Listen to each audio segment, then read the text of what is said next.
Assalamualaikum warahmatullahi wabarakatuh dan salam sejahtera.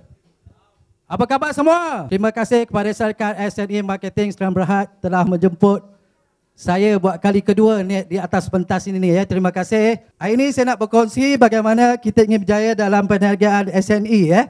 Ini pengalaman saya sendiri. Utama kita ada kalau kita dah menjadi seorang pengedar SNE, yang penting kita mesti ada kad nama. Kad nama itu memang penting. Okey, yang kedua kita mesti ada laptop. Kalau tak ada laptop kita pakai notebook ke ataupun filing ya, itu paling penting. Ini adalah peralatan yang sepatut kita ada. Dan filing, katalog ataupun flyer dan buku testimoni. Buku testimoni itu memang penting. Buku testimoni pesakit kita boleh tunjuk pada pesakit ya. Ini semua peralatan yang penting ya kalau kita jadi seorang pengedar yang berjaya. Dan CD, kita ada CD testimoni. Dan yang paling penting sekali kita mesti ada produk. Tak ada produk macam mana nak jual. Okey, lepas tu kita tengok macam mana kita nak berjaya ya ataupun nak jadi seorang pemimpin. Yang pertama mesyuarat HBO ya. Kedua SUS. Ketiga seminar kepimpinan kita ada ya, HQ ada buat. SRS macam ni. Saya akan uraikan home party dan mesyuarat kumpulan sendiri. Kita tiap-tiap minggu di HQ kita ada buat mesyuarat. Mesyuarat ni memang penting. Kita bawa kawan-kawan datang. Itu kita buat prospek kita, itu cara yang paling betul. Mesyuarat terpenting kita boleh belajar apa? Product knowledge. Kita boleh belajar marketing plan, kita boleh jumpa orang-orang yang berjaya, kita berkongsi pengalaman, semua boleh ya. Yang kedua, kita ada SUS. SUS tu adalah startup seminar. Ini khas untuk orang-orang baru. Kita buat SUS ni, kita jangan ingat kita punya kumpulan saja. Panggil, ajak kawan-kawan yang lain. Okey, ini yang kedua, SUS. Dulu kita panggil NDO, New Distributor Orientation ya. Sekarang kita tukar pada SUS. Ini penting untuk pengedar-pengedar baru. Lagi kita HQ ada buat ya, ada organize seminar kepimpinan 3 hari 2 malam. Malam testimoni ini pun penting sebenarnya.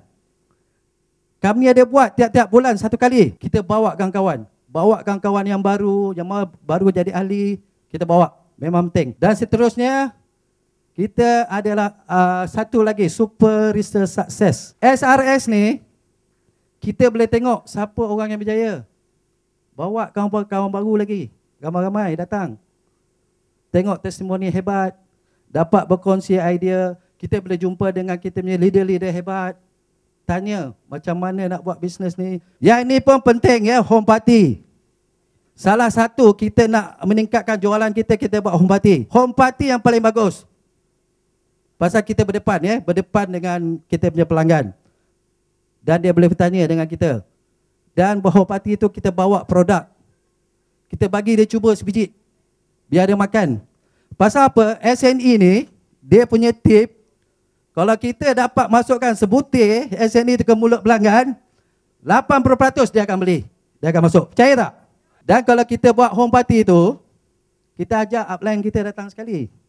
Buat home party, ajak. Kalau dia ada 2-3 upline tadi, kita ajak datang. Sebab apa? Selepas kita dah cerita pasal home party itu, kita nak closing, kita tak larat seorang nak cerita, betul tak? Lagi satu, mesyuarat kumpulan. Mesyuarat kumpulan ni memang efektif. Kita jangan harap dekat HQ saja buat mesyuarat. Kita kena buat mesyuarat kumpulan untuk kumpulan kita sendiri. Mesyuarat kumpulan ni kita dapat bercakap dengan kita punya rangkaian ahli kita dengan tulus hati ya. Kita boleh cakap mesra. Lagi ada tip-tip kalau kita nak berjaya ya. Yang pertama, kita melakukan kerja yang mana orang lain tidak ingin melakukan. Ini yang penting. Kita follow upline kita yang berjaya. Kita buat benda orang tak suka. Yang kedua, membimbing rangkaian ahli anda supaya mencapai matlamat. Kita buat SNE ini mesti ada matlamat. Dan berani untuk menghadapi apa jua masalah dan cabaran. Cabaran tu paling penting. Setiap orang mesti ada cabaran. Kita panjat bukit, kita berhenti, kita nak tahan je. Tahan dulu. Kalau kita tahan, kita boleh berjaya. Lepas tu kita kayuh lagi. Ya? Itu cabaran. Dan sentiasa mengamal sikap positif. Kita kena positif. Nak positif, datang meeting. Dan dengan 100% kesungguhan, komitmen kerja, Kita nak buat sesuatu kena 100% kesungguhan. Kita fokus. Fokus matlamat kita. Kalau nak buat, buat betul-betul. Kalau tak nak buat, jangan buat. Buang masa. Dan yang last sekali, tidak mudah putus asa. Putus asa ni kita jangan putus asa ya.